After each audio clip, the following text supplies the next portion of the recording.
Hi friends, எல்லோருக்கும் வணக்கம். நாம் இன்னைக்கு பார்க்க போகிற கதை மாமியாரை கலட்டிவிட மருமகள் செய்த தந்திரம்.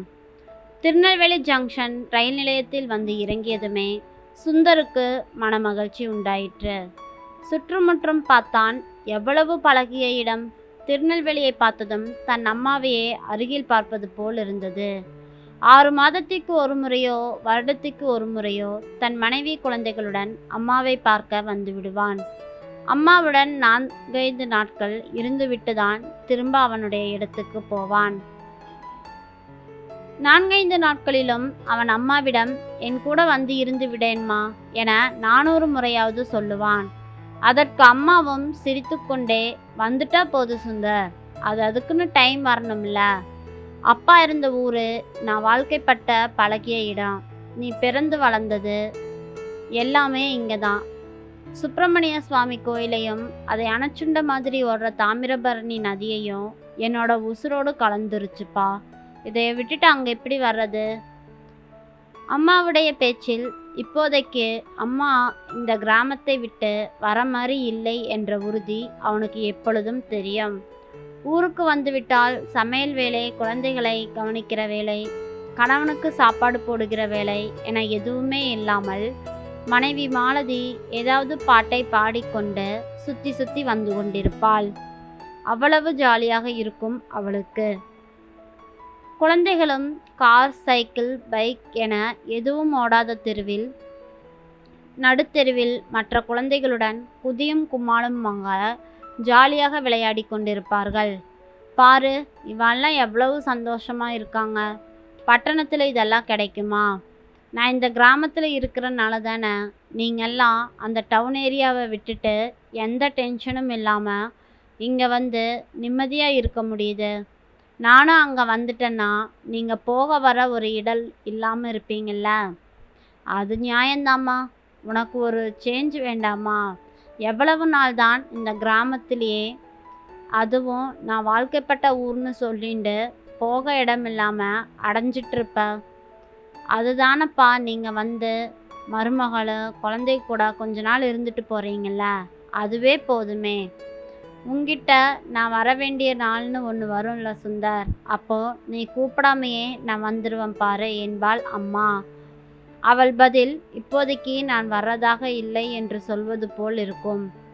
அப்பாவுடைய வீடு இருக்குது, குடும்ப பென்ஷன் வருது, கூடவே பேங்க்கில் போட்டிருக்கிற பணத்துக்கு ஏதோ வட்டியும் வருது. அம்மாவும் சும்மா இருக்க மாட்டாள். குழந்தைகளுக்கு பாட்டு சொல்லி கொடுப்பாள், டியூஷன் எடுப்பாள்.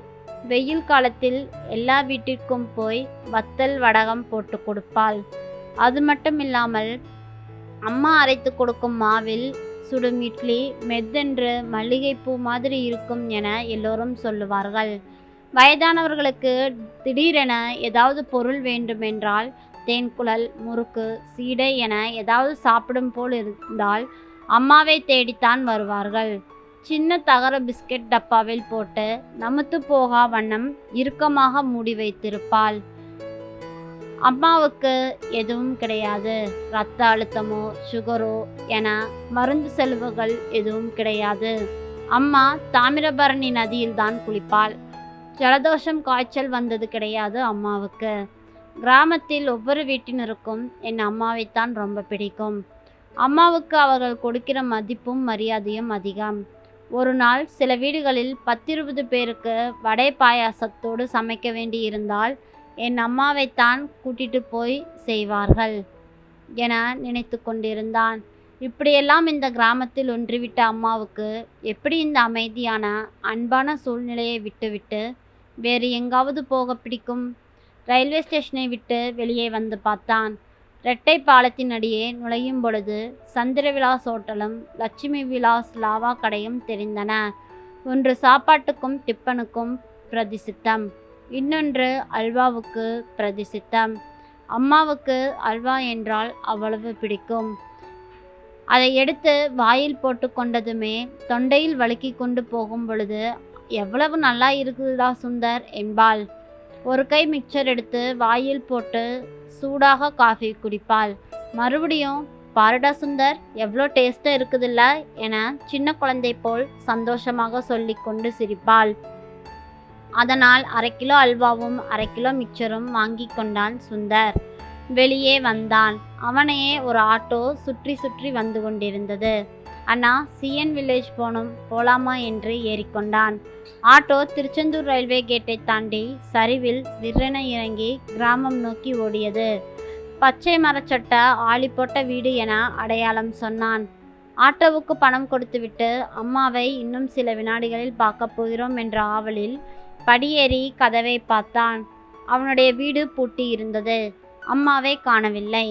எதிர்த்த வீட்டில் இருக்கும் யாரிடையாவது கேட்கலாமா என எதிர்த்து பார்த்துட்டு இருந்தான். உடனே கோமதி அம்மா எதிர் வீட்டு வாசலில் நிற்பது யார் என கண்ணை சுருக்கி கொண்டு கை வைத்து பார்த்து கொண்டிருந்தாள். மாமி, நான் தான் சுந்தர் வந்திருக்கிறேன். எங்கே எங்கள் அம்மாவை காணோமே என கேட்டான்.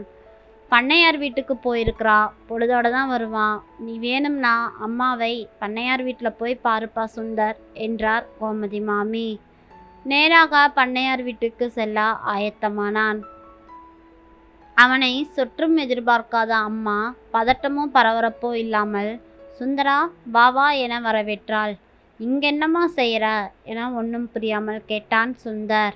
ஒரு நிமிஷம் இரு என உள்ளே போய் ஒரு அறையினுள் நுழைந்தவள் வீட்டை பூட்டி கொண்டு வந்தாள். பண்ணையார் சம்சாரத்துக்கு கை கால் விளங்காம படுத்த படுக்கையாக கிடைக்கிறாங்க. அதுதான் என் மனசு காணலை. அவங்கள பார்த்துக்கிறதுக்கு மகளும் மருமகளும் எப்படித்தான் பார்த்துக்கிட்டாலும் ஆஃபீஸ்க்கு போனதுக்கப்புறம் ஒருத்தரும் இல்லை. அதனால தான் சின்ன வயசில் பண்ணையார் மாமி மீனாட்சி நம்மளுக்கு எவ்வளவோ செஞ்சுருக்காங்க. அதுக்கு பிரதிபலனாக அவளை நான் கவனிச்சுக்கிறதா சொன்னேன்.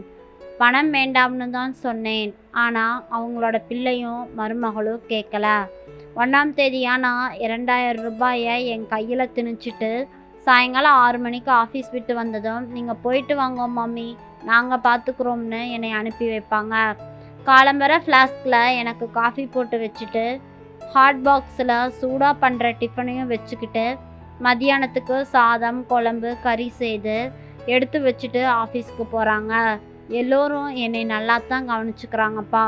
அதனால தான் மாமியை நான் கவனிச்சுக்கலாம்னு இங்கே வந்துட்டு போகிறேன் என்றாள். வீட்டில் பூட்டியிருக்கும் பூட்டை திறந்தாள் அவளின் அம்மா. நான் இப்படியே போயிடுறேம்மா என்றான் சுந்தர். ஏண்டா சுந்தர் இப்படி பேசுகிற? வாடா, இவ்வளோ தூரம் வந்துட்ட, வீட்டுக்குள்ளே வாடா என்னை கூப்பிட்டாள் அம்மா. உனக்கு பணம் சம்பாதிக்க ஒரு வழி இங்கே கிடச்சிருச்சு. அதை நீ இழக்க விரும்பல. அதனால தான் நீ என் கூட வரமாட்டேன்னு பிடிவாதம் பிடிச்சிட்ருக்க என்றான் மகன் சுந்தர். அப்படியெல்லாம் இல்லைப்பா. இந்த உலகத்தில் காசை விட பிள்ளை பாசம் பெருசா என என்று சொல்லிவிட்டு வீட்டிற்படி இறங்கினார் சுந்தர். சுந்தர், இரு பிள்ளைகள்லாம் எப்படி இருக்காங்க? மாலதி எப்படி இருக்கிறா? இங்கே வந்தாலே ஒரு பாட்டை அடிக்கடி பாடிட்டே இருப்பாளே, அப்போ அங்கேயே பாடிட்டு தான் இருக்காளா என்று கேட்டாள் அம்மா. என்னம்மா சொல்கிற? என்ன பாட்டு பாடுவா என அறியாதது போல் கேட்டான் சுந்தர்.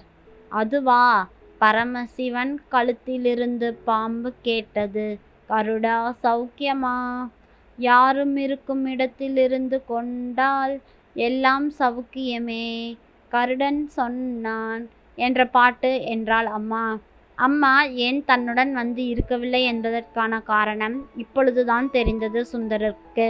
மாமியார் தன்னுடன் இருப்பது சுந்தரின் பொண்டாட்டி மாலதிக்கு பிடிக்கவில்லை.